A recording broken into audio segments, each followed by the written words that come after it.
নমস্কার বন্ধুরা, আমি সূচনা। আমার চ্যানেল সূচনার দিনলিপিতে আপনাদের সকলকে স্বাগত জানাই। নানা রকম মাছের মধ্যে ট্যাংরা মাছ হলো অত্যন্ত সুস্বাদু ও পুষ্টিগুণে ভরপুর। সারা বছরই ট্যাংরা মাছ পাওয়া গেলেও শীতকালে খেতে সবচেয়ে বেশি ভালো লাগে। আজ বানাবো রসুন ট্যাংরা।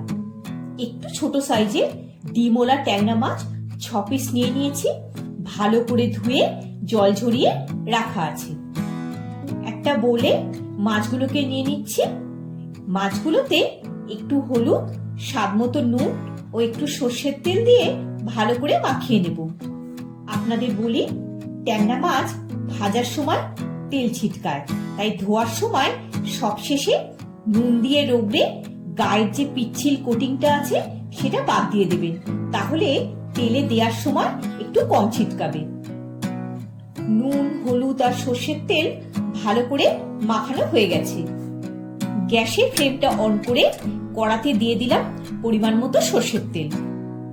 প্রথমে কিছুটা মাঝারি সাইজের বিউলির ডালের বড়ি ভেজে নেব। সোনালী রঙের হয়ে গেলে বড়িগুলো একটা বোলে তুলে নিলাম। একটা ঢাল বা ঢাকা সাপোর্ট রেখে মাছগুলো ভেজে নেব। প্রথমে দুটো মাছ দিয়ে দিলাম। একদিকটা হয়ে গেলে আর একদিক টার্ন করে দেব। খুব বেশি কড়া করে মাছ ভাজার দরকার নেই। মাছ দুটো তুলে নিলাম। এইভাবে আরো দুটো মাছ ভেজে নেব। গ্যাসের ফ্লেম মিডিয়াম টু হাইতে রেখেই মাছ ভাজতে হবে। আর ঢাকাটা পুরো দেওয়া যাবে না, জাস্ট তেল ছিটকানোটা আটকানোর জন্য অর্ধেক ঢাকা দিয়ে রেখেছি। না হলে মাছ থেকে জল বেরিয়ে মাছ ভেঙে যেতে পারে। এই মাছগুলোও ভাজা হয়ে গেছে। আর বাকি দুটো মাছও ভেজে নেব।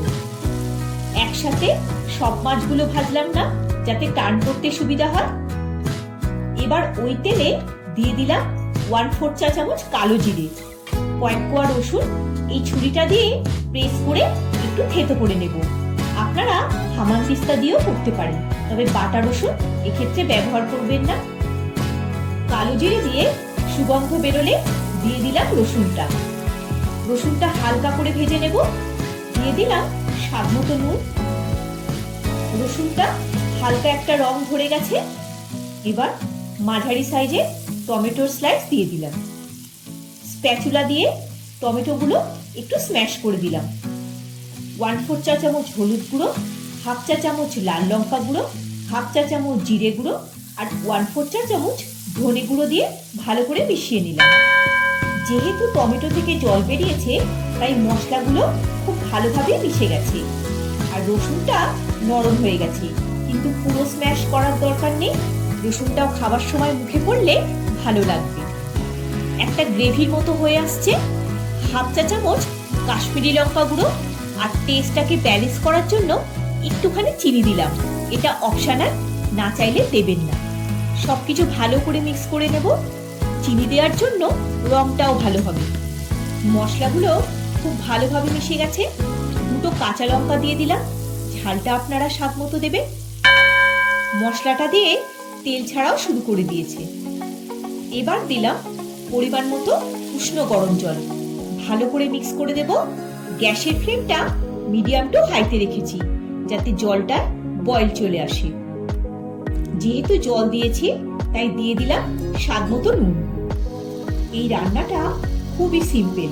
গরম ভাতের সাথে একবার খেয়ে দেখবেন, খুব ভালো লাগবে। চাইলে রাতে রুটি দিয়েও খেতে পারেন। একটা ঢাকা দিয়ে 2 মিনিট গ্রেভিটা একটু ফুটতে দেব। গ্রেভিটাতে ভালো মতো বয়েল এসে গেছে আর তেল ছাড়াও শুরু হয়ে গেছে। এবার মাছ আর বড়িগুলো দিয়ে দেব। আমি একটু বেশি বড়ি দিচ্ছি, আপনারা পরিমাণ মতো দেবেন। ফ্লেভার হওয়ার জন্য একটুখানি ধনে পাতা কুচি দিয়ে দিলাম। এবার মাছগুলো টার্ন করে দেব। হালকা হাতে করতে হবে, যাতে মাছ ভেঙে না যায়। যেহেতু এখানে কোনো সবজি নেই, তাই খুব বেশি ফোটানোর দরকার নেই। একটু গ্রেভিটা ঘন করার জন্য ঢাকাটা অর্ধেক ভাবে দিয়ে রাখলাম। বড়িগুলো কিছুটা নরম হয়ে গেছে। একটু ঝোল রেখে গ্যাসের ফ্লেমটা বন্ধ করে দিলাম, কারণ বড়ি কিছুটা গ্রেভি অ্যাবজর্ব করে নেবে। 1 মিনিট স্ট্যান্ডিং টাইম দিলেই রেডি রসুন ট্যাংরা। দেখুন বড়িগুলো কেমন ফুলে গেছে। এবার সার্ভ করে দেব। প্রথমে মাছগুলো সাজিয়ে নিয়ে তারপর গ্রেভি আর বড়িগুলো দিয়ে দিলাম। একটু ধনেপাতা কুচি গার্নিশ করে দিলাম। বাড়িতে অতিথি আসলে একবার দিয়ে দেখবেন, খুব ভালো লাগবে। আর উপরি পাওনা হিসাবে থাকবে এই বড়িগুলো। ভিডিওটা যদি ভালো লেগে থাকে একটা লাইক দিয়ে চ্যানেলটা সাবস্ক্রাইব করে পাশে থাকার অনুরোধ রইল। সবাই খুব ভালো থাকবেন, সুস্থ থাকবেন। দেখা হচ্ছে পরের একটি পর্বে। ধন্যবাদ।